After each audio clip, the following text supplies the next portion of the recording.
Hey, Vinyl community, it's Glen Kellaway coming from the basement.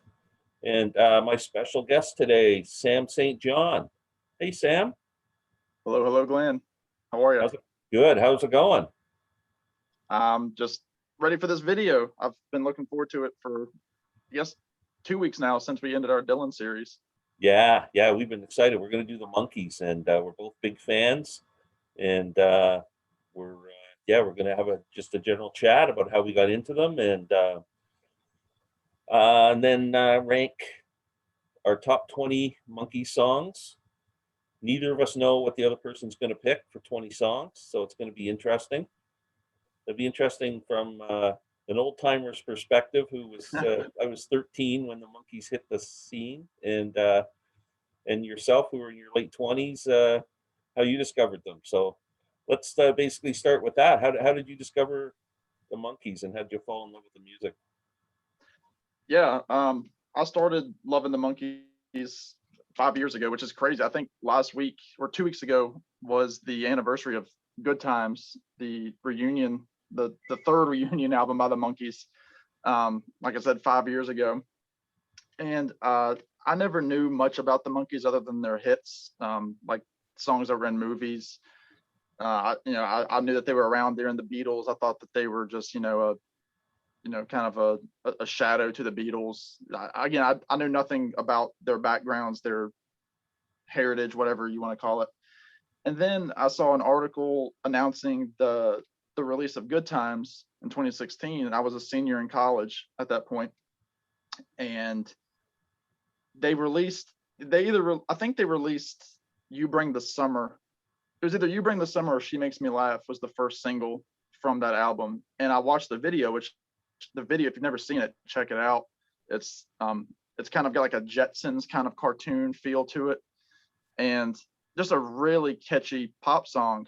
And I was like, wow, that is really, really good. I think it was You Bring the Summer. And at least that's the one that hit me. And I was like, well, that's really good. I've got to order that. And then I read these articles that, one of the songs is written by Noel Gallagher of Oasis, and I love Oasis. And, Weezer, Rivers Cuomo, the lead singer, has a song on there. Who I knew Weezer. Some of the other artists I learned about later on. But then I also saw that some of these songs were written back in the 60s. You have a Neil Yeah. Diamond song, a Carole King song. Yeah, it wasn't Born to Follow.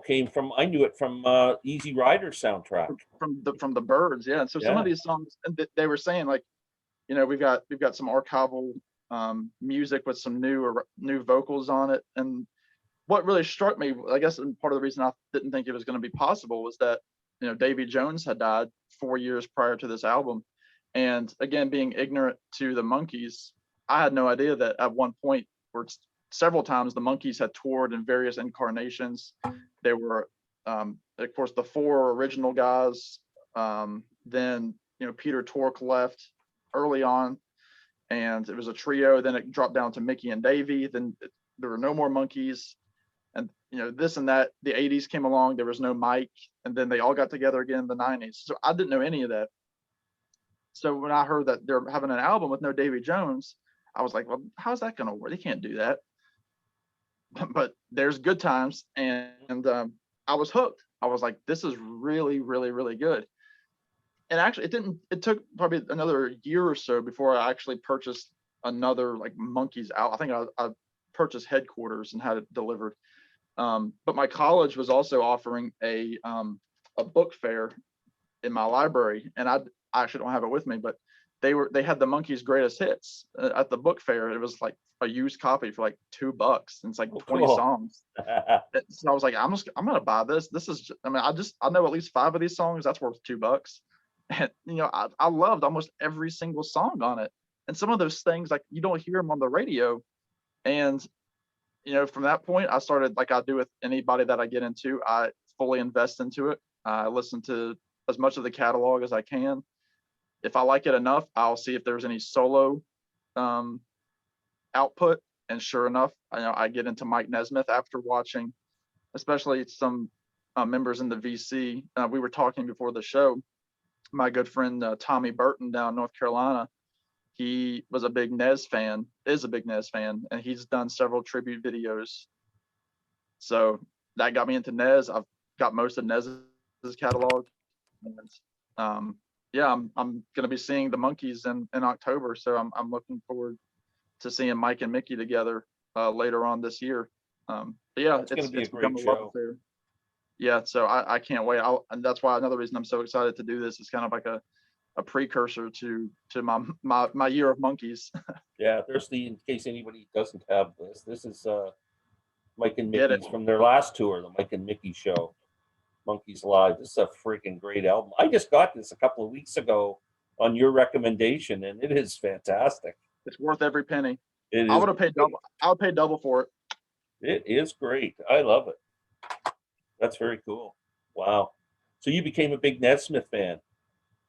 Oh yeah, yeah. I mean, if you watch the Monkees, anybody with half a brain can look at the Monkees and see that Nez was definitely the coolest out of all of them.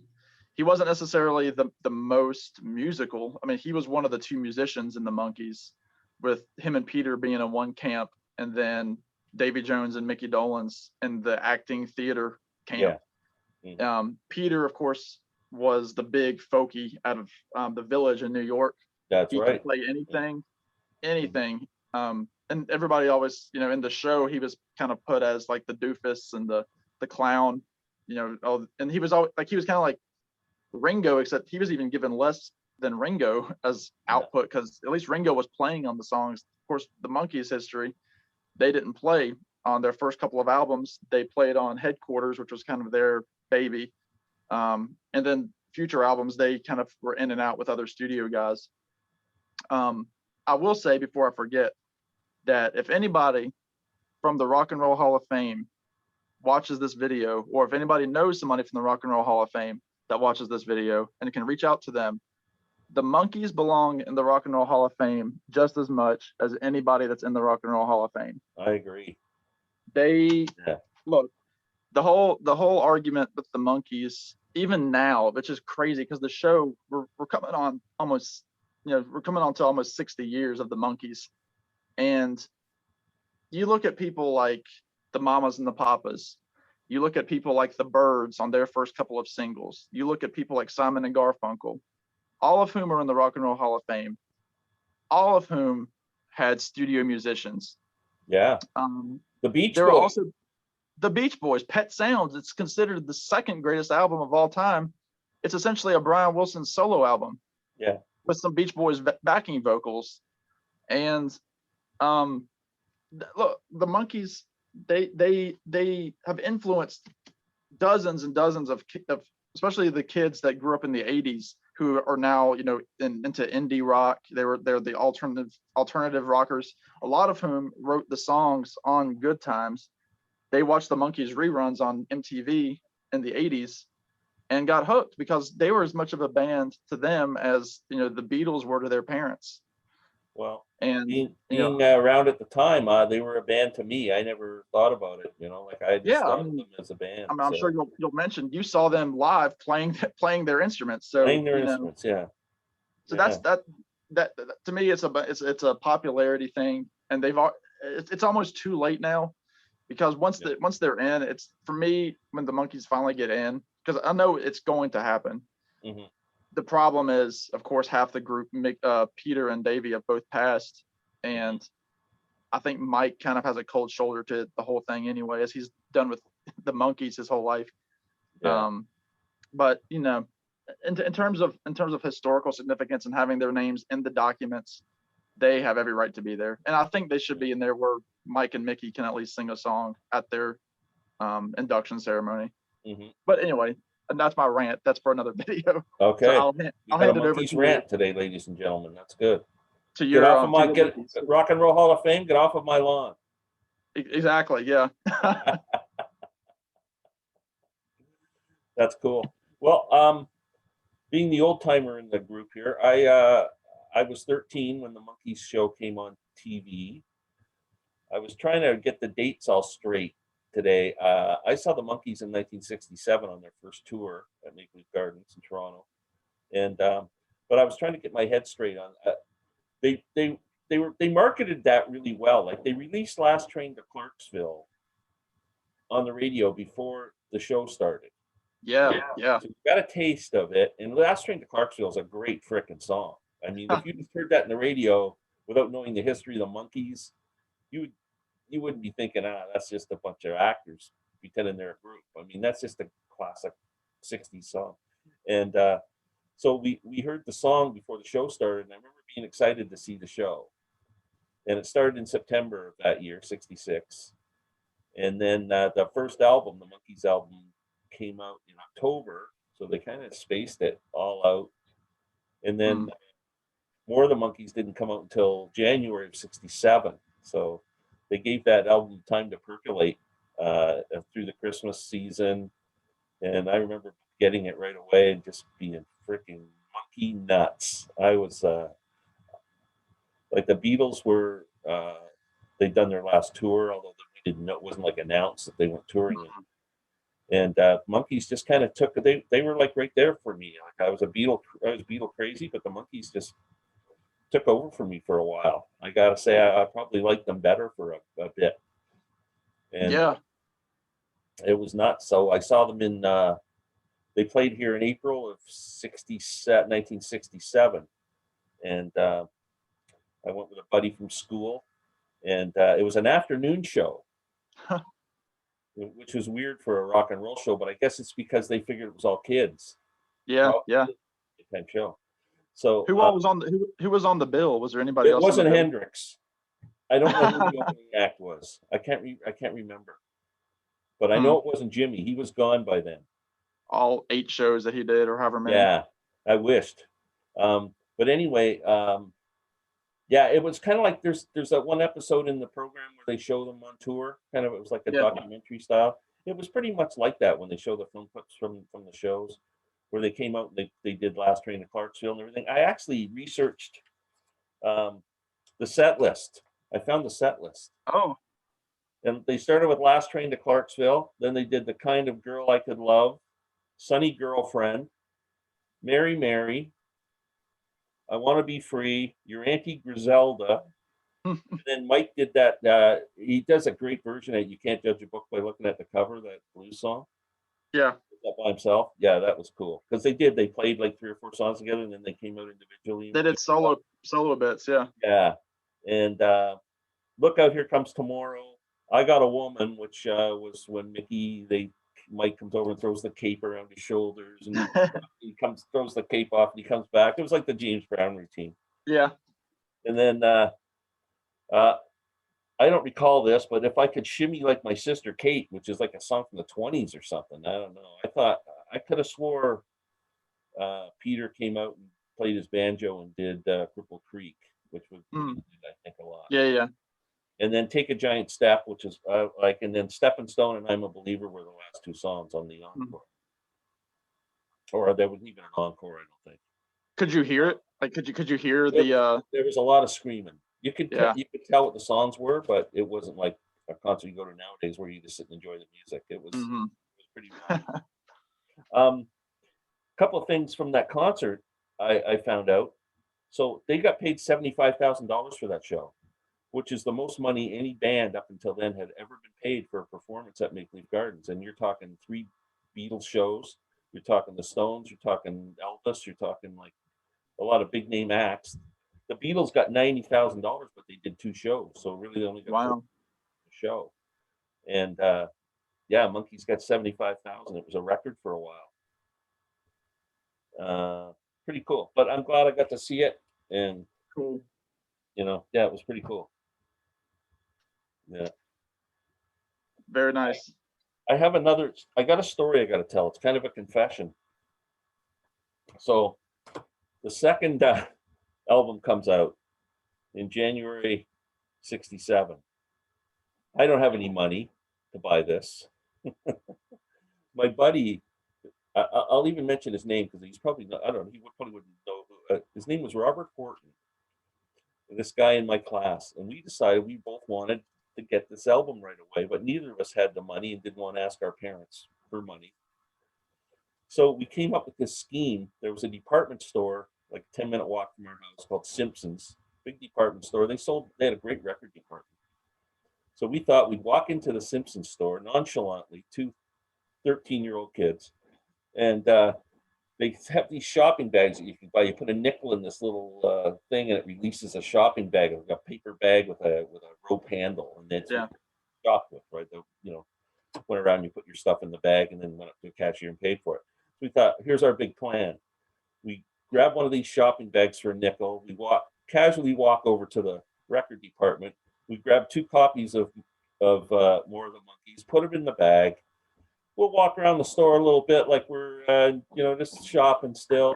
And we'll casually walk over to the exit door, and then we will run like hell.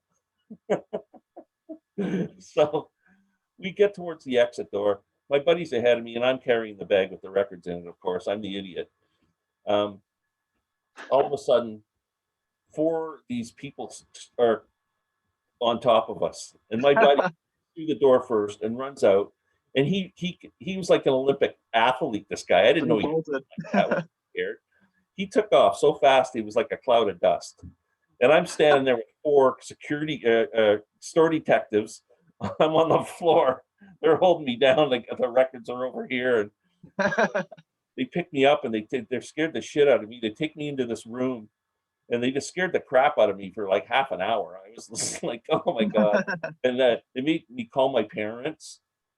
And in those days, they didn't That's the worst. prosecute. Yeah. It was worse. I would have rather had the cops show up and put me in jail. But yeah, so I had to call my mom and dad and tell them what I did. Oh, it was bad.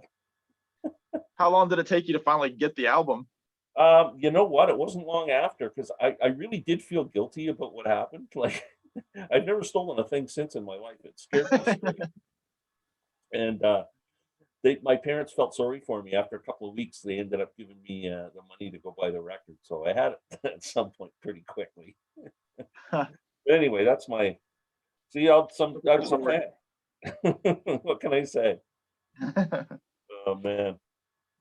So we are going to rank our 20 favorite songs, and like I said, neither of us know what each other picked. So I don't know what's going to be your number 20 or what your number is going to be. I haven't got a clue. So let's start, and we're going to do 5 each until we get down to the last 5, and then we're going to do 1, 1, 1, 1, 1 until we get down to the last one. Yep. So I'm going to let you go first, my friend. All right.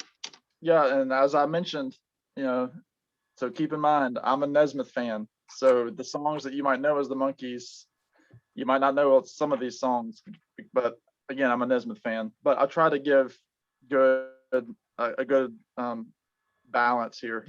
I did my best, but I'm not saying I tried too hard. But, all right, my number 20, and let's get this thing rolling. From Pisces, Aquarius, Jones, Capricorn and Jones Limited.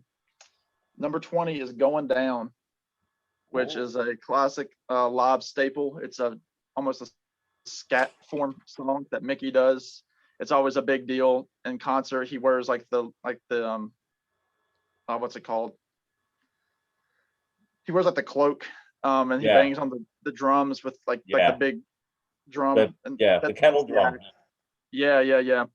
And it's from what I understand, it was written by all 4 of the Monkees. They all 4 kind of had a say in it. Oh, really? Eh? And another thing was it was used in an episode of Breaking Bad, and I'm a big Breaking Bad fan. Yeah, me too. And I know I read that Mickey said that he didn't know if they were going to use the song, and he never took meth, because the Breaking Bad, for those of you that don't know, is about meth, the meth industry. It's anyway. And he said, but I feel okay because I like the show. However, I didn't get a single dime for them using it in the show. Really? Yeah. That's interesting. So Going Down as number 20, like I said, really fun song. They're all fun to watch them live. So that's my number 20. Number 19 from the essentially Self-Made, and sorry that everything's reversed on my camera, Headquarters. It's only reversed on your end. I see it fine. Okay, good deal. Yeah. Shades of Gray from Headquarters. Really beautiful songs. Let me see. from what I understand, also this was the only song on Headquarters that solely used studio musicians, but that's because it was mostly orchestral music. And the rest of the album is essentially the Four Monkees with a couple of other stand-ins. Didn't But Peter Tork? Did Peter Tork write that? No, it's I wrote them all down except for that one. I don't believe Peter wrote that one. It's a shared lead vocal by Peter and Mickey. Yeah. And let me see. I've got it right Great here. song. Barry Mann and Cynthia Well wrote Okay. that song. And actually, when Peter Tork passed away from mouth cancer back in 2019, I wrote an article just about Peter Tork and how much, you know, kind of a shock it was, because by that point I was full on into the Monkees and Good Times and that sort of thing. And I titled it Shades of Grey, and that's just one of my favorite songs. I mean, it's perfect with Peter's kind of almost sad vocals, really low singing, and then they all come in and sing with "Today There Is No Black and White, there is no darker light, only shades of gray." I mean, it's a really pretty song, and so it's my number 19. I love it. Awesome. Alrighty, let's see. Number 18 is going to be from where is that from? Anyway, I can't read my own handwriting. Sunny Girlfriend, which I know for a fact they do on the Mike and Mickey Show live album. Yes. It's just a great Nez tune. It's summery. She's my sunny girlfriend and personality. Mm-hmm. It's a great song, you know, for those of you, you know, dating, and it's just a good song to feel how you feel about your special someone. And I don't have a lot to say about it. I love it. It's a great sound. Sunny Girlfriend is my number 18. All right, number 17 from the debut Monkees album, Words, which I love. That's a Boyce and Hart song, and Boyce and Hart were frequent collaborators with the Monkees, and even did an album together in the 70s with Mickey and Davey, and toured together. So that would have been a cool tour to see. I've never listened to that album, but I've heard good things. I know they sell it on 7A Records. It's just one of those songs. It's it's ironically it's another song with Mickey and Peter singing. Mm-hmm. It very kind of like psychedelic at the beginning. I love like the blow blow. It's kind of like a tremolo effect on the guitar, and it's just a great sound. It sounds like the 60s to me. Actually, I first heard the song. Barnes and Noble put out a Summer of Love series back in 2017 to celebrate the 50th anniversary of 1967, and they did like best of compilations, and they did one for the Monkees, and it was just showing like the psychedelic side of the Monkees. It wasn't just songs from 67, so it stretched their whole catalog right up to Good Times. Mm-hmm. And that song was on it. I was like, I really like that song. So then I went out and got the I'm sorry, I think I said it was on the first album. It's not on the first album. Words is on. I didn't pick it, so I'm trying to think of what album it's on. Is it on More of the Monkees? No. It's on Pisces and Aquarius. Okay. Yeah. So I apologize, folks. I knew it felt like a little bit later than that. Little heavier than the first album. But yeah, it's just a great song. It sounds like the 60s. It's got great imagery in the vocal inflections. So that's my number 17 is Words. Awesome. Last song on side one. And then to close out my first 5 here with number 16, the closing song on Headquarters, Randy Scouse Get. Yeah. Which is another alternate song, isn't it called? Alternate title. Yeah. Alternate title. And again, I apologize. I made another error. This is the song where Mickey plays his drums with his cloak on. I was thinking about that when you said it. Yeah, that's the kettle drum. Yeah. Yeah. This is the song because that's how in the show he's got like his hair is really curled and kind of letting it go. But he wrote this song after going to a party where the Beatles were, and I know he mentions the Kings of EMI are sitting stately on the floor. And this is one of the few Mickey Dolenz songs, and they actually talk about it on the Mike and Mickey Show album, where Nesmith told Mickey to write songs because that's where the money is. So Mickey dipped his toe. I think probably one of the first and only times that Mickey had a song with remote success. But I know it went to at least the top 10 in the UK. But of course, Randy Scouse Get was an offensive term for the British audience, and so they had to change it to alternate title. And it's just a great song. Just great drums, like the clicking on the rim of the drum sounds great, and then they break into like this thrashing, almost early pre-metal style. So that's my number 16. And I apologize for the ears. Your first 5 were awesome. I loved it. Don't dock me for the ears. Words, I forgot about. I didn't take that one on my list at all. So I just switched a couple just before we started our video.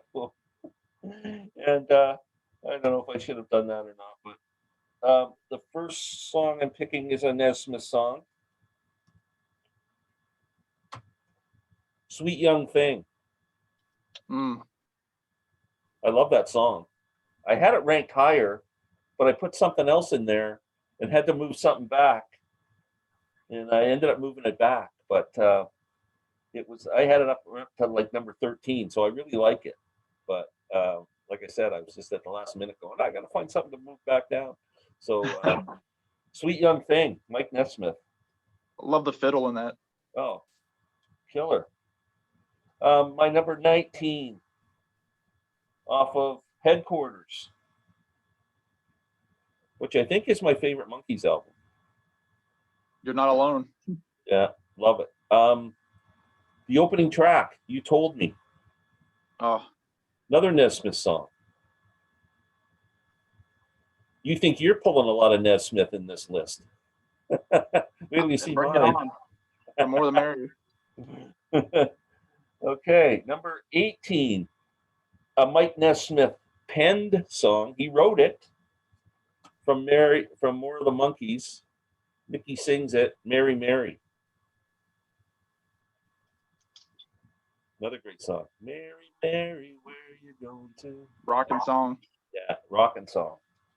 So that is my number 18. My number 17 from Pisces, Aquarius, Capricorn, and Jones, probably my second favorite Monkees album. It's the Door into Summer. Another beautiful song. That's a Mike song too, right? I believe so. No, it's not. It's written by Chip Douglas and Bill Martin. All right. Who worked with the Monkees quite a bit on the albums that they made themselves. Yeah. The albums they played on, Chip Douglas was a big factor. But it's a Nesmith song tune. And my last one, I'm Mike centric here. The opening track on Pisces, Salesman. Yeah, I love that song.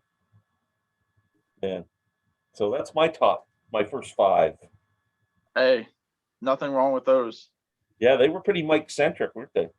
We could have done just a top 20 Nesmith sung / written Monkey tunes. I promise Peter, Davey, and Mickey will get their just due coming up. That's a good no qualms with that on my end for your first 5. And I'll just keep that train rolling. You've already shown it. My number 15, The Door in the Summer. Like you said, it's just a great tune. We're just a couple off on that, but yeah, nothing really else to say about it. It's again another really good version. I feel like we're plugging this album. Another really good version on this Mike and Mickey Show CD. Mm-hmm. With great background vocals, I'll add, by Mickey's sister Coco Dolenz, who was on several of the sessions for, I think, the Pisces album. Oh, really? Yep. All right, so that moves me to 14. Back to Headquarters. You Just May Be the One, Oh, which I love to death. oh, I mean, it's one of those songs. You know, Nesmith made the Monkees deeper than they were. I mean, whereas like you had a lot of those bubblegum bands, as they were called, like not to put some people into their file of bubblegum, but like Herman's Hermits, for example, great bands, but they were Herman's Hermits. I mean, you know, they sang their kind of novelty. They had a few little love songs and ballads, and I love Herman's Hermits. But I'm just using them as an example. The Monkees, you've got psychedelic, you've got country, you've got pop, you've got orchestral ballads, you've got theater with songs like Cuddly Toy by Davy Jones. Yeah. Harry Nilsson, I should say. But Harry Davy Nilsson Jones wrote that song, yeah. sang it, yeah. But so they were all, I mean, they were in terms of like the Beatles, they had styles, and they could encompass a whole style. And well, that was the success, eh? It's not okay. So they had a TV show and they were actors and playing a band and everything, but the songs were freaking top notch. If they were musicians and had started playing those songs from the start, I mean, just you know, no one would have said, "Hey, oh, these guys are just made up band." Those songs were all so strong. Like they picked. It was Don Kirshner, right? Don Kirshner was the guy behind the music. Yeah, and actually, I can I'll bring him up with my next song. I mean, he was a genius the way he figured that out. A genius. Yeah, to the music. I mean, they had the Wrecking Crew, the studio musicians on the sessions. Yeah, I mean, they had Goffin and King, Neil Diamond. Yeah, it's not like they went and just picked some cheesy guys and went, "Oh, let's write some stupid songs." These are people that wrote pop songs for a living. I mean, their salary was solely to make a hit record. Yeah. All the way around, from the Wrecking Crew to the writers. I mean, all the way around, their goal was to make a hit. Yeah. But you mentioned Don Kirshner. I'll move. That was my number 14. Number 13.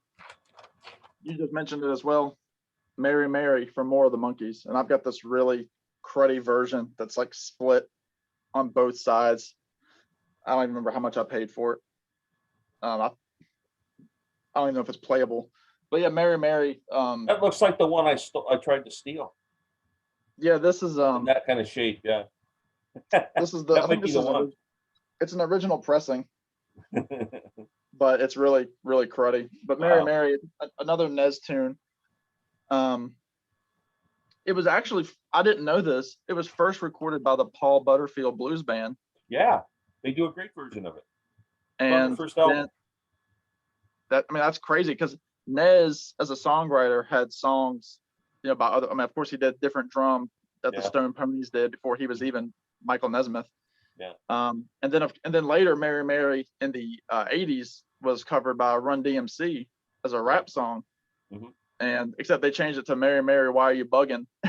So that song's had 3 different lives, and then everybody else that's covered it in the middle.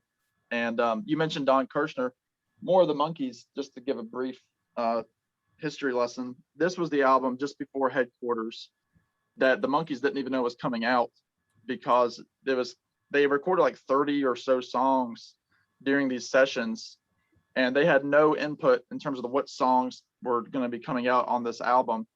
And when it came out, they were already on tour and they had no idea that it was out.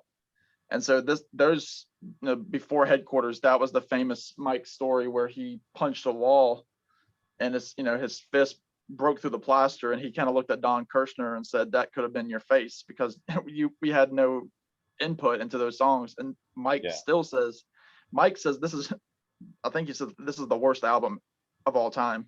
I love that album. Yeah, and that's the thing. It was it was like a compilation, kind of like Meet the Beatles was in North America. It wasn't as the Monkees intended, but I mean, they were actors at that point. They didn't have any say anyway. Yeah. But anyway, that goes into another story. That's my number 13 is Mary Mary. Number 12, I had another song, and I won't mention what it was, but I had another song, and then I ended up deleting it from my list and adding this one. Also from the same album, it's the closure of side 1, I'm Not Your Stepping Stone, which was recorded by Paul Revere and the Raiders. And much later, I think in like 2014, Tom Petty and the Heartbreakers did a live version, like at the Beacon. I didn't know that. That'd be cool to hear. If anybody has Tom Petty radio on Sirius, they play it every now and then. They kill it. I mean, it's so good. I mean, they make it. I mean, it's dirty. It's like it's raw. It's just a killer rock song. It's a great song. Yeah.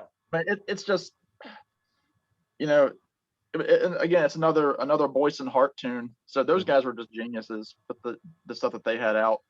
But anyway, that's my number 12. It's just a killer rock song. Great song. And then I guess this is number 5 on this list, this section. Number 11 is from the Birds, the Bees, and the Monkees, which I don't have a physical copy of. I can show that one somewhere. So the folks, again, this song is on the Mike and Mickey show. There it is. Not my favorite Monkees cover of an album, but bad cover. But the song is Tapioca Tundra. Oh yeah, another Mike song. A Nesmith tune that he wrote after, I think they were in Hawaii, and he tells the story all the time about how there's a 5th member of the Monkees, and it's the audience when they're on stage, because the audience gives a presence like that there's a 5th person. And I know later on they talked about when Davy Jones passed away, because Davy Jones's big song, of course, was Daydream Believer. And the Monkees, after he died, they kind of said that song is now the audience's song. It's no longer ours. And that's kind of what Tapioca Tundra is about, where the refrain is, it cannot be a part of me, for now it's part of you. Mm-hmm. He got that inspiration from that tour, and how he never thought, because I think he got it from Peter, who was like the philosophical hippie, who said, they're one of the members of the Monkees. That's part of them. So I love it. I love the acoustic version on the live album. I love Mike doing it anytime. So that's my number 11, Tapioca Tundra. Wow, great set of 5 songs, man. Really good. Okay, my number 15 is one you just mentioned, Stepping Stone. I'm Not Your Stepping Stone. Great song, and that was off of More of the Monkees. I don't know how Mike had a problem with that album. I thought it was great. Like I said, I liked it so much I tried to steal it. So, yeah, great album. I mean, there's a lot of great songs on here. I'm a Believer's on here, and Mary Mary's on here. There's some solid stuff on this album. Yeah. So Stepping Stone, like you said, it's just a great rock song. Then I'm going with another song. My number 14 song is one you already mentioned, Randy Scouse Git.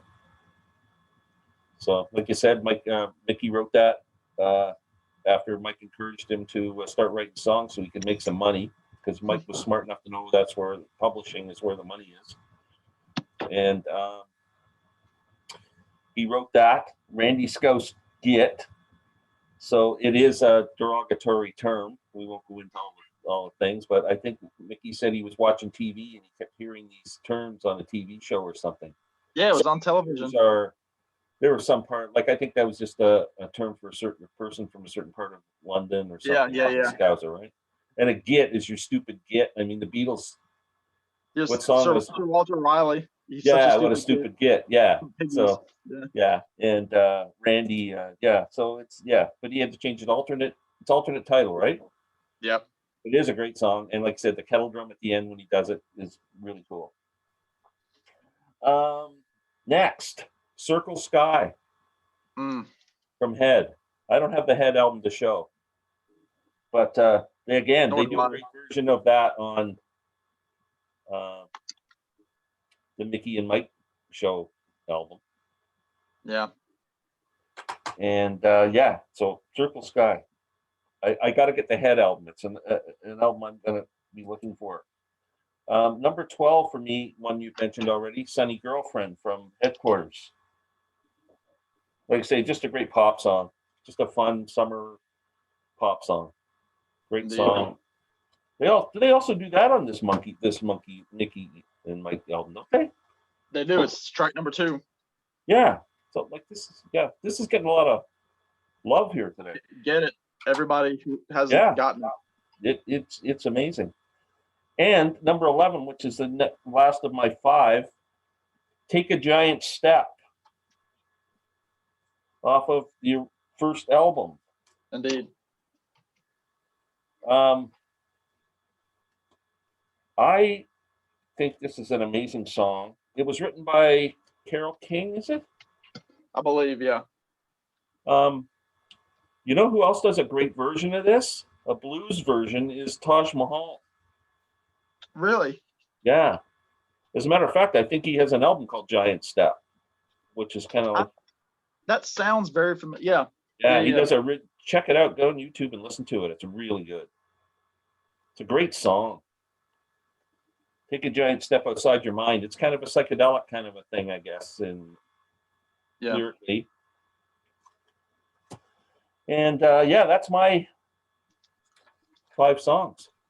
Now we're down to top 10. Top 10. Yep.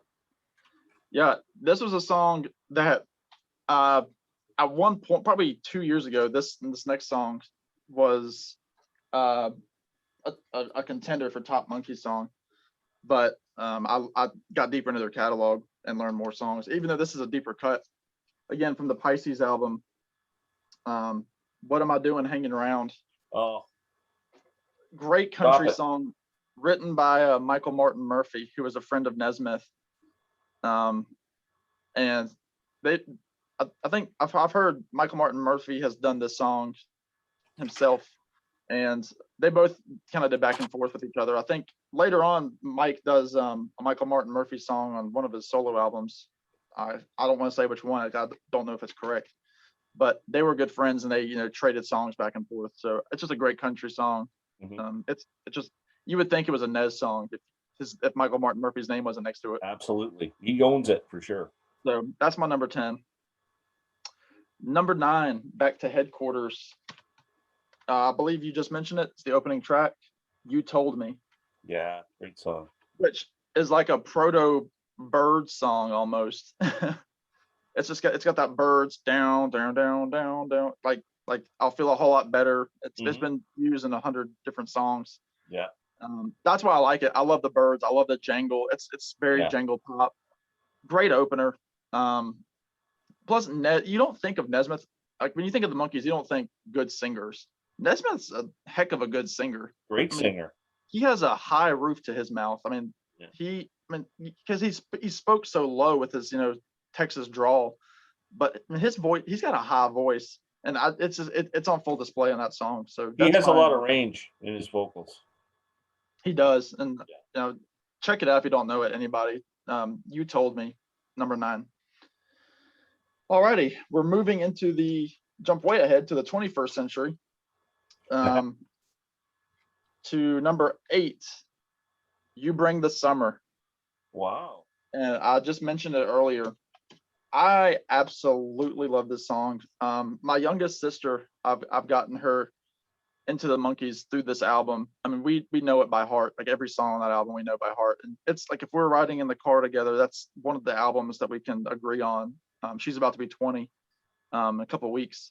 And that album and Pet Sounds are two that there's no argument if we listen to it. Again, check out that album because it's so old but so new. That particular song was written by Andy Partridge of XTC, who I mentioned Tommy Burton earlier. He's a fan of XTC, and again, I didn't know anything about Andy Partridge until this song. And great video. Again, it kind of sets a tone for the album, even though it's not the opening track.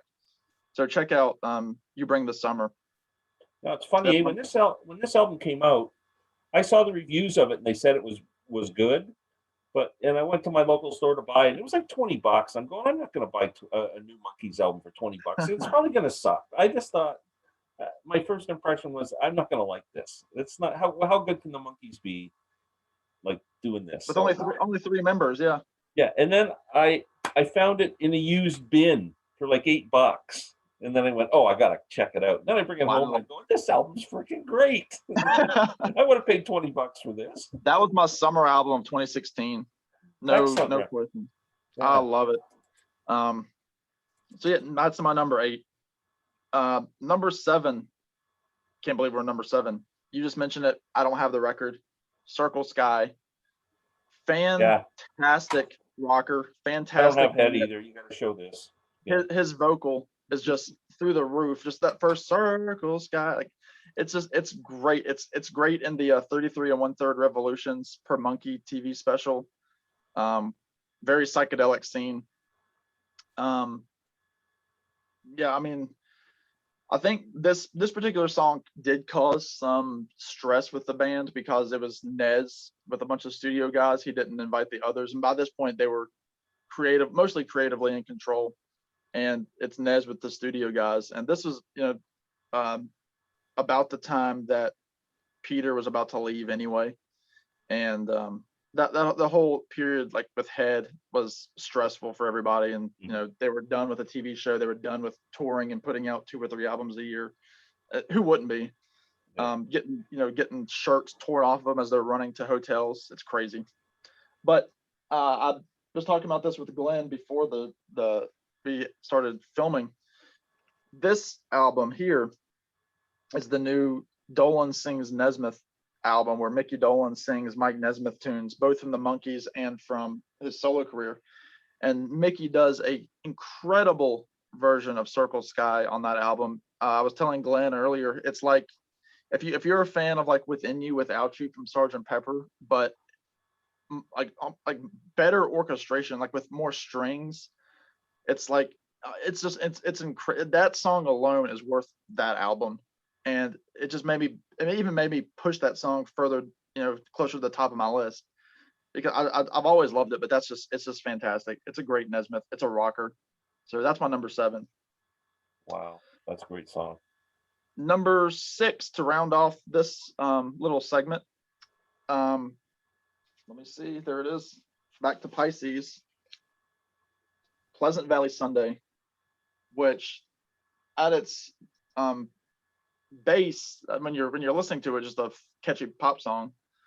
But it kind of talks about just like the mundane life and how you kind of need to get out of it to branch out into a better life, because it kind of talks about like the 50s ideal of like the picket fence and 2.5 kids and that sort of thing. It's a Goffin and King track, and she's done it live on a couple of her live recordings and a studio recording where she sings songs that her and Goffin wrote together. That's one of those songs I like. I listen to as many covers of it as I can. It's just a great guitar, and then like the background, like the da da da da da da da da. With Davy Jones, you can hear his Manchurian accent. Yeah, it's just a great song. It's one of those songs that kind of defines the Monkees, and they play it on the radio all the time. But that's one of the ones I don't skip. There are some Monkee songs I'll skip, but yeah, that one I'm never going to skip. Songs of the 60s. That would be probably in my top, I don't know, 30, 40, 50 songs of the 60s. I love it. Yeah. So there's my next 5. Wow. Okay. So my number 10 is one you mentioned earlier, Going Down. I don't know if it's the song that's so great or the performance when Mickey does it. I always remember the end of the One Monkees TV show. Yeah, they do a song. All of his colors with Mickey doing Going Down. Oh, there's like 6 or 7 of them on the screen. Yeah. Colors. Oh, yeah, blows me away. I love it. That's a visual song. It all day. Yeah. So that's when I fell in love with that song, just from watching that. And then it's just a great song. I noticed on the Mike and Mickey thing, I guess the man's in his 70s now. He's not 20. Yeah. And it's slowed down a bit now. He can't sing. But it shows Mickey probably could have been a good jazz singer. Yeah, because he did a lot of scatting and stuff too, right? Yeah. He's just a talent. He's a talent. Just love that song. What a great performance! If you haven't seen it, try and find it on YouTube. Just with the Monkees doing it. Yeah. From Pisces, Aquarius, Capricorn, and Jones. That was actually their star signs. That was their signs they used. Yeah. But two of them were 2 of them Capricorns or 2 of them Pisces. I think so. Yeah. But it was because 2 of them were born on the same day. Who was it? It's Mike and Mike and Davey. Oh, I didn't know that. That's I crazy. think I might be wrong. Yeah. This is kind of a psychedelic song. Love is Only Sleeping. Oh, okay. Love that song. That was also on that Barnes and Noble compilation as well. Oh, was it? Yeah, Yeah. It's kind of an early kind of a folk rock psychedelic song, really. Yeah. Next, one of the big hits, Neil Diamond. I'm a Believer. Just a great pop song. That is just like Neil Diamond wrote great songs. You know, people can not like Neil Diamond or whatever, but the man could write songs. And yeah, that was killer. And they own it. I've heard Neil Diamond sing it, but no, that's a Monkees song. Yeah. Oh yeah. Yeah, forget it, Neil. And off of Good Times, and they do an incredible version off. Oh, we haven't showed this yet. What's that? What's that? I can't. You ready? Me and Magdalena. Oh, you haven't mentioned that song yet. I don't know if it's in your top 20 or not, but I just think it's the most beautiful song, and they sing that so well together. Yeah. Just a great song, Me and Magdalena. It's kind of a ballad, I guess you'd call it. Oh yeah, for sure. Yeah, but really beautiful song, Me and Magdalena. And number 6, one you mentioned earlier, another Mike song, You Just May Be the One. All men must have someone. Just a great song. And as they say, the Monkees story, they say old Bimbus. Old Bimbus. Old Bimbus. Okay, so that's my 5. Before we get going, I'm sure you've seen it, but I watched it again. I've seen it a long time ago and haven't watched it for a long time, but I was watching Monkees clips when we were preparing for this. I've been monkey nuts for the past 2 weeks. And I've been watching a lot of stuff on YouTube, and I noticed you could watch the documentary on the Monkees. It's like an hour and a half long. I don't know if you've seen it. Yeah, it's very cool. I watched it again yesterday morning. I watched the whole thing. And if anybody just is interested in, they don't really know too much about the Monkees, check it out on YouTube. Just put Monkees, and you'll see a documentary there for an hour and a half. I forget what they call it, but it's great. They interview them all. I think it was done probably in the 80s, right? I imagine that was done. They did it behind the music in the 80s. Yeah. But really excellent documentary, and they interviewed Don Kirshner and all the producers and directors and show what really happened. And it's pretty, I think it's pretty true to form, and gives you a pretty good indication of what was going on. So anyway, we're down to the top 5, and we're going to do them one at a time. So this is going to be interesting. All right. We're good to go. Number 5. Yeah. All right. I'm going to hop back to Good Times. Again, I mentioned this song earlier as well. Number 3 on the album, She Makes Me Laugh. Wow. I love that song. It was written, that was the one written by Rivers Cuomo of Weezer, the lead singer. Just great vocals by Mickey. I'm pretty sure, I want to say I just recently read that Mickey changed a couple of the lyrics to it because he wanted to make it sound more like an old man singing versus a young guy. Because Rivers Cuomo, is in his 40s, probably late 40s. Mm-hmm. And Mickey, is 35 plus years older than he is. And it's just a great song. Again, it's such a, like, that album, you have the title track, Good Times, right into You Bring the Summer, and then She Makes Me Laugh. Just a boom, boom, boom, 1, 2, 3, knockout. And I love it to death. Check it out. She Makes Me Laugh. That's my number 5. Excellent pick. Okay, mine is, I think, there's just certain songs that are just epic, kind of feel good, sing along songs. There's 2 great ones from the 60s. One is Sweet Caroline, Neil Diamond again, and the other one is Daydream Believer. Oh man, I love that song. It's just so good. It's just such a feel good song. You can't help but sing along with it at the top of your lungs when you're listening to it. It's just Yeah. unbelievable. I just love that. That's my number 5, and really could have been number 1. It's such And I don't know if you've heard about this album. You should check it out if you haven't oh, heard it I've yet. never seen that before.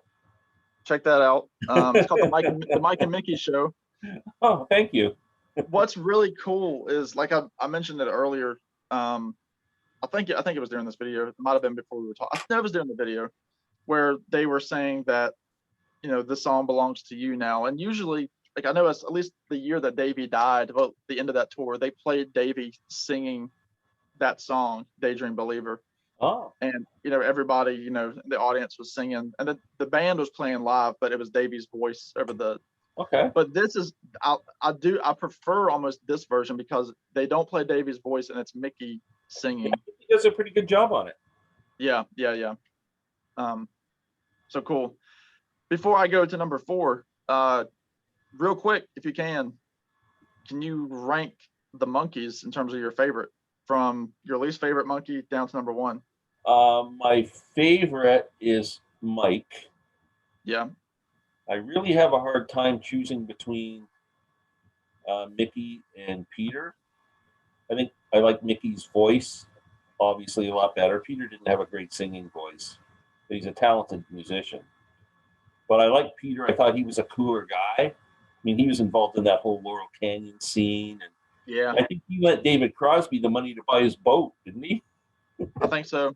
Yeah, just like he was involved with all those guys. Him and Stephen Stills were best friends, and so he was a cool dude. So I kind of put him second because I just liked his whole shtick, or just his whole Yeah. and everything. So I would say Mike, Peter, Mickey, and Davey.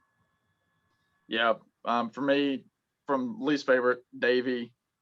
It's Davey, Peter, Mickey, Mike.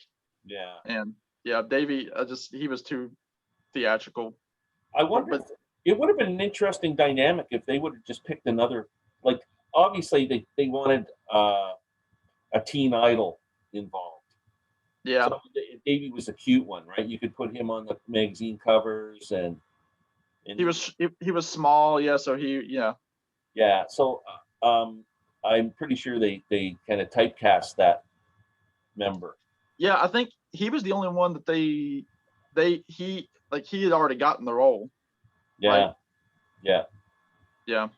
So, but anyway, yeah. It would have been an interesting dynamic if, say, they would have picked Stephen Stills as the 4th guy or something, in a year. Yeah. What kind of a band would we have had then? Because I don't think we would have had so many. The Davey songs were more. They were bubblegum. They were more bubblegum for the most part. There was a couple, like a little bit me, a little bit you was okay, and there were some other ones that were good, but the Davey songs are more ones where you tend to go, yeah, that's a bit, Yeah. You're too. I just wanted to add, I meant to ask that a lot earlier, but yeah, down to top 4. Good question. So anyway, I'm glad you asked that. So number 4 for me, again, I wish I had this album. I'm like you, I'm on the hunt for it. Number 4, beautiful song by Goffin and King. It is essentially like the theme of Head. It's the Porpoise song. Yeah. And great psychedelic imagery. The clock in the sky is ticking away without much to say. And I love, there's a great version that you can find on YouTube of Carole King doing the demo of just her on piano. Oh. On a really cheap microphone. So like her voice kind of like overshadows the microphone sometimes because it's such a small speaker. But oh my word, that's such a great song. And Mickey just that I'm looking forward. I'm hoping that they do that song. They don't always do that song on their tours, but I'm hoping that he does Porpoise song. Yeah, it just fits the whole vibe of Head, the whole movie, the whole soundtrack. Love it. Wow, that's awesome. 4. That's a great pick. Great pick. Off the wall pick. I never thought of that one. My number 4 is one we talked about, kind of opening our little show here with Last Train to Clarksville. I mean, just a great freaking song. It's a rocker. It's first. It's just my first memory of the Monkees. his last train to Clarksville. Yeah, That it was the first single. these would be the two, right? If you had to kind of identify, you know, your Yeah. introduction, that's it. If you were around at the time, and yeah, what else can you say? Another one of the great songs of the '60s. I guess I'll add to that. Again, that's a song too where the kids were listening to that song and they were hearing just a pop song, you know, great guitar intro with the session musicians. And actually that guitar intro I know because of course I think the only monkey on that song is Mickey. And when they did it on tour, Mike kind of had to learn like a dumbed down version almost of the chords just so they would know what it was. But that's one of those songs where you investigate into the lyrics and it's an anti-war, like a draft song.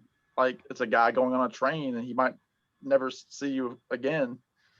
I don't know if I'll, you know, it's just a great. Yeah, I don't know if I'm ever coming home, right? Yeah, I couldn't get there.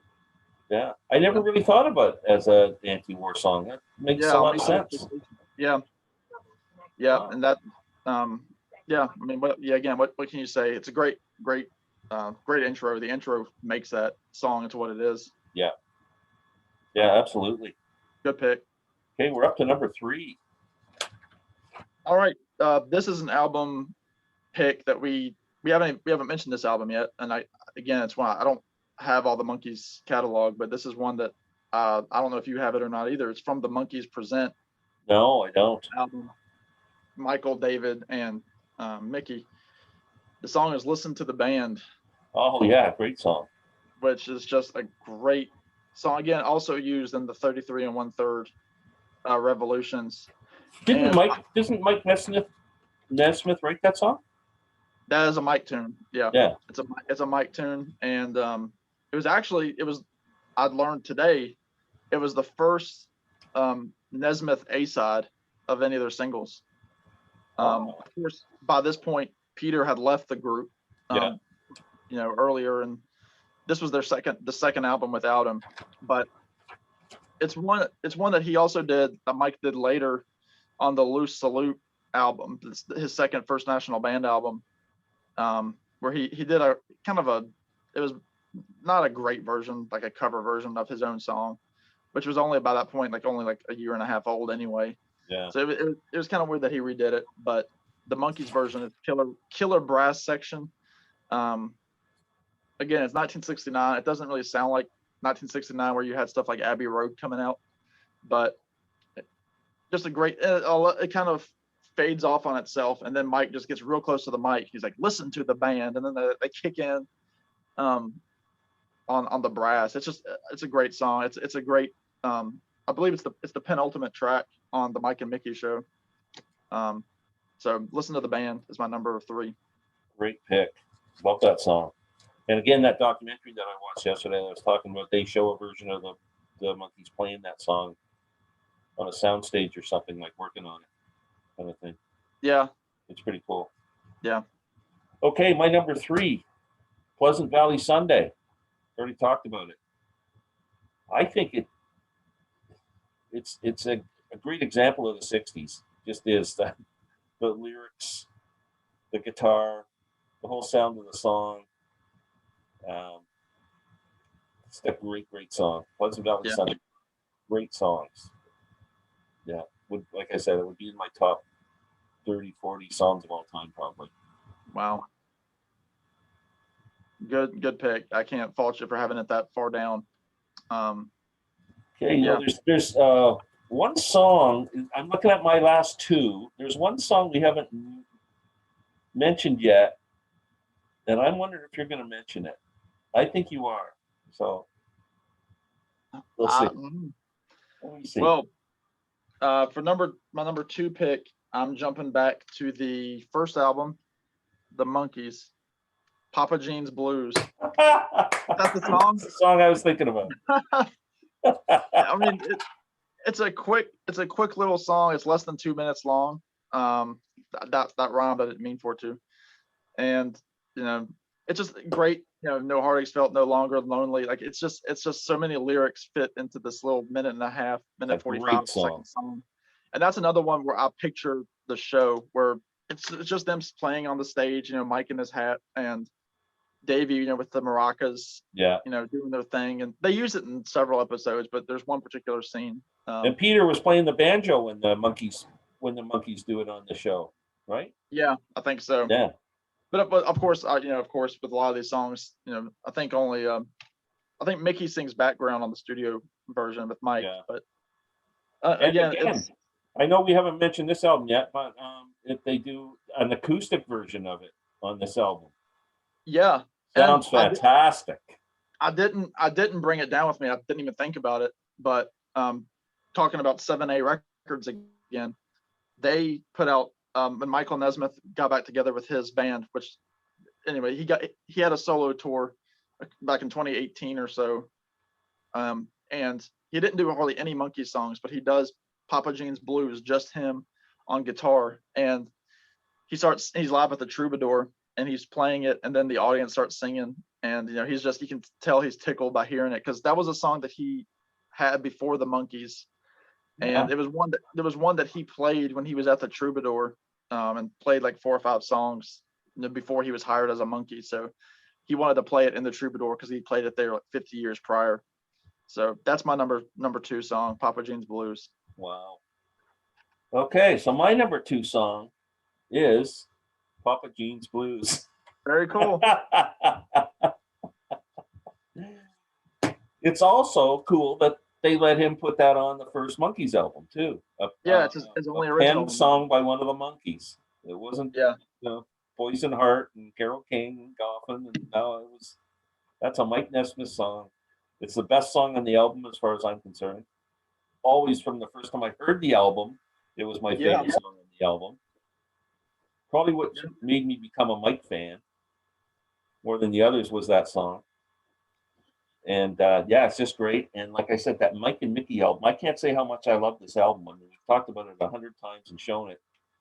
It's almost like a must-have in your collection. And they do acoustic version, just Mike and Mickey, and it's blew me away. Yeah. Now we're down to the drum roll, number 1.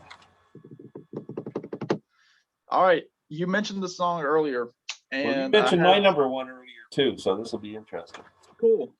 I kept a straight face and didn't really say a whole lot about it. But from Good Times, Me and Magdalena. Oh, yes. That's my number 1. That to me made that whole album. Again, you don't know that it's not a Mike song, but when you know who the writer is Ben Gibbard of Death Cab for Cutie, who I know Shannon Talks Music. I just subscribed to her channel. Yeah, she loves an in-depth Death Cab for Cutie. And I've just recently got into him. I was actually supposed to see Ben Gibbard in April of 2020, and they kept pushing the date for, like, and who knew what 2020 would bring. And I was thinking, I'll be able to see Ben Gibbard. It was just going to be him solo. I was like, at least, maybe 2020 in the summer. But of course, the world shut down. And so I'm still hoping to see Ben Gibbard at some point, and really hope that he does that song, because he does it live in his catalog, in his repertoire. You just taught me something. I never looked to see who wrote the song. I didn't know that it was him. There's a great, it was one of the last things I listened to today before I came on this video, was NPR, National Public Radio, does a Tiny Desk series on YouTube. Mm-hmm. And I watch a lot of those. They had during quarantine, they had Tiny Desk at Home concerts, and Ben Gibbard has one. Oh. And the second song that he does is Me and Magdalena, because, and I'm just gonna spill everything here for Good Times because I love it so much. I'm gonna go into a little bit in depth, so I hope you can bear with me here on this song, because I love it that much. The producer of this album, Adam Schlesinger, was the bass player and one of the co-songwriters of the group Fountains of Wayne, out of Wayne, Indiana, a power pop group in the 90s and 2000s that I've fallen in love with during COVID as well. And so that was a big reason why his death kind of hit me a little bit hard, because I knew him really from this before I got into Fountains of Wayne. And Ben Gibbard on his tiny desk did that song because Adam Schlesinger had just passed away the day before from COVID. Oh. And so that was his tribute to Adam Schlesinger. There is another version of Me and Magdalena that came out on the Target exclusive of this album that I don't have, and I hate that I don't have it. It's just called version 2. Almost, it's a sunnier background for music, but the vocals are almost identical to the one that's on the album as we know it. But I know that I knew that Mickey was kind of like a brother fighting with Mike to try to see who would sing the lead on this, because when they got the lyrics and heard the demo, they both loved it and they both wanted to sing it. But in the end, I think because of Mike's semi-involvement with the Monkees over the last 30 years, I think they kind of said, all right, Mike, we'll give it to you. Yeah. And Mickey sings background vocals on it, which, are just incredible. And I know when the Monkees toured later years, like when Mike wasn't with him, it was Peter and Mickey as the Monkees. Peter sang lead on it with Mickey harmonizing. I know a couple of times Ben Gibbard came out and sang with them. He sang the song with them, harmonizing behind. And cool. Again, it's one of those songs that I can listen to any cover. I can listen to variations. I can listen to the demo, whatever it is. I think it's a perfect song. It's what got me into the Monkees, even though it's not a Monkees pin tune. Most of their songs are not. Most of their hits are not. So that's why it made number 1. I love it, love it, love it, love it. Well, I love it too, and I have no argument with that being number 1. That could have been my number 1. It's a great song, amazing. And I know most people know this, but just in case you don't, you always got to throw a Beatles connection in here. There's a Beatles connection with everything. Yeah. Death Cab for Cutie, you know where that name came from, right? Yeah. From Yellow Submarine. From Magical Mystery Tour. Magical Mystery Tour. Okay. Yeah. Cool. Yeah, I think everybody knows that. Every time I ask somebody, they always know, so I shouldn't ask anymore. Okay, my number 1, you already mentioned it. A Mike song. I absolutely love it. What Am I Doing Hanging Around? Maybe because I'm a bluegrass guy and it almost sounds like it could be a bluegrass song. Yeah. But it's just, I just freaking love that song. I love the vocal performance on it. I love the chorus is great. The harmonies are great on it. It's just a freaking great song. Who did you say wrote it? Michael Martin Murphey. Michael Martin Murphey. Yeah. Yeah. Yeah. Just a great song. That's my number 1. What Am I Doing Hanging Around? I could be on this train and gone. Could be leaving on this train to San Antonio. What am I doing hanging around? Yeah. Catchy song. Great. Yeah. Wow. That was amazing.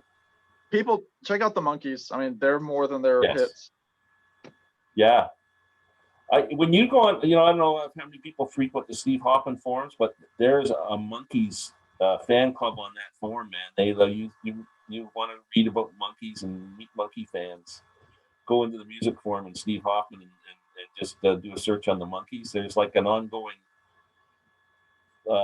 discussion that's been going on for like 5 years, and they just it's nonstop. Monkees. Love it. Yeah, pretty cool. Yeah, I'm a big fan too, and I've been going nuts. And now I'm going to start filling up my collection. I got to try and find all the stuff I don't have. I'm just going to do a complete Monkees thing. I was even looking on eBay at Monkees memorabilia because I used to like the model, mobile, and do you have anything to do with Beetle Brad's channel? Yeah, I was about to ask you about his puppets. Yeah, very cool. So I went on eBay to look at the puppets. They go for like $300 or $400. That thing of puppets. Like for people that don't know, it's a puppet with you put your fingers. It's the 4 heads of the Monkees. Yeah. Like one. Yeah, and a hand puppet. It's very cool. But yeah, there's all kinds of stuff. There was Monkees games and just like the Beatles stuff. I guess I would say a lot of people read fables. Aesop with his fables. So in every fable, there's a moral to the story.